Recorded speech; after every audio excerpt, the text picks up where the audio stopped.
Napataye apati ke khetna apati to apati kut kut kut আন্নাথা পাঠিয়া আপাথা কে কে না viral এই গানের বাক্যাংশটি ঐতিহ্যবাহী একটি থাই মন্ত্র থেকে উদ্ভূত, যা বিশ্বব্যাপী বিপুল জনপ্রিয়তা অর্জন করেছে। apatia apati tek tek apati to apati kut kut kut প্রেমের মন্ত্র হিসেবে প্রেম প্রস্তাবে থাইল্যান্ডে প্রায়শই এই বাক্যটি ব্যবহৃত হয়। থাই সঙ্গীত শিল্পী নৈচেনিয়ম তার গান টংবাওক্রাহমমে এই বাক্যগুলো হাস্যরসাত্মকভাবে ব্যবহৃত করেছিলেন। গানটির সুর করেছিলেন পাকনাম।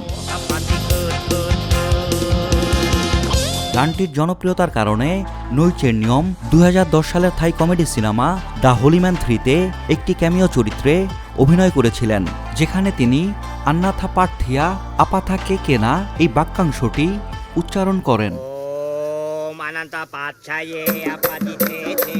যা কাকতালীয়ভাবে তামিল ভাষায় আন্নান্না পাথিয়া আপাত্তা কেতিয়া এর মতো শোনায়। এই বাক্যাংশটি তামিল ভাষায় অনুবাদ করার সময় তুমি কি বড় ভাইকে দেখেছ, বাবাকে জিজ্ঞেস করেছ এর সাথে সাদৃশ্যপূর্ণ হয়েছিল, যার ফলে তামিল ভাষাভাষী দর্শকরাও এই বাক্যাংশটির প্রতি আকৃষ্ট হন।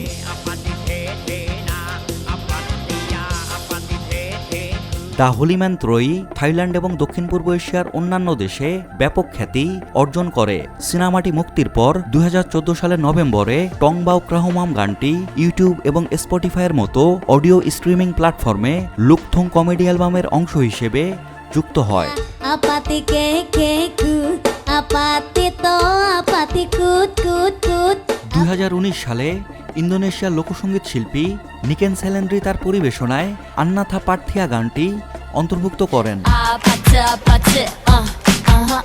2024 সালের অক্টোবরে যখন ব্ল্যাকপিঙ্ক গার্ল গ্রুপ খ্যাত দক্ষিণ কোরিয়ার পপ গায়িকা রোজ ব্রুনো মার্সের সাথে এপিটি শিরোনামে একটি গান প্রকাশ করেন, তখন নিকেন সেলেন্দ্রির আন্নাথা পাঠিয়া গানটি নতুন করে আগ্রহ তৈরি করে, কারণ আগে থেকে এই গানটি থাইল্যান্ড এপিটি নামে পরিচিত ছিল।